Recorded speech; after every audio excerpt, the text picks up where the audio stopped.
you younger women, we've been through some things. We understand some things. You have evidence in your life for a reason. Don't be ashamed to bear your marks. When Jesus came forth to the disciples, watch the first thing that he does. The very first thing that he does when he ascends from going through death, hell, and the resurrection is he shows his wounds to his disciples. You see, most of us want to hide. That's called pretending. That's called playing. I don't even trust people that don't walk with a limp, because it means that you are too self-reliant. You're too dependent upon yourself.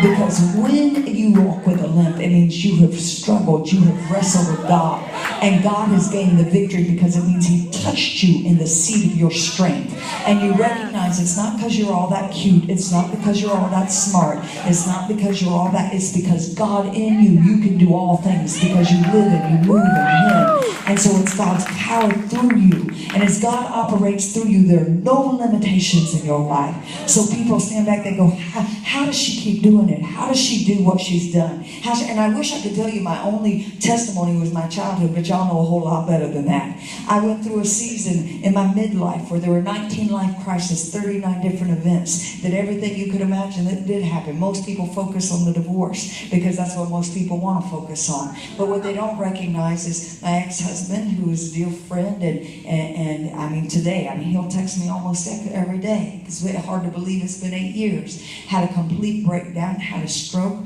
We lost our daughter to cancer. My son was addicted to crack. He was an atheist. We had the closest people turn on us. They did 49 different articles. We went through 6 years, almost 9 years of investigation. Oh, y'all looking at me funny. Y'all looking at me like you just live on a mountaintop. So y'all are okay with you gave that $7 million. You shouldn't want to pay the price for what all your call is. So it's all part of it's all part of what you go through, and it's okay, because people look at me and I go, the greatest blessing in my life. And trust me, I'm a blessed woman. Technically, let me just share this. Technically, I never have to work another day in my life. Now, don't hate, because haters get benched. Which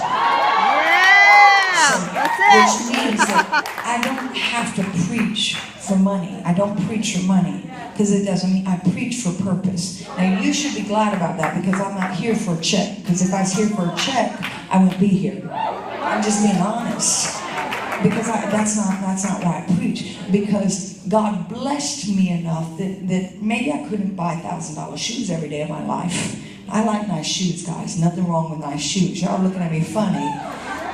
But God blessed me that myself, my children were taken care of the rest of my life.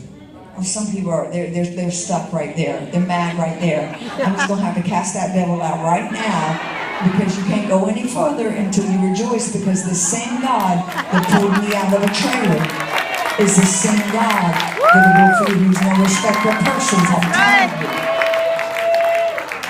But I've also been willing to walk away from everything 3 times in my life. So I'm saying that because I don't have to do anything technically. I choose to, because I get the privilege. I get the privilege of serving God and serving God's people. So I pray that tonight, in some small way, I can be a blessing, that the power of God's going to be restored in your life, that the fire of God fall here, and that it's activated in a profound way. And just before we get into the word, let's give honor to who honors due. We have to thank everyone who's put this together. And I was looking, I said, Tina, will you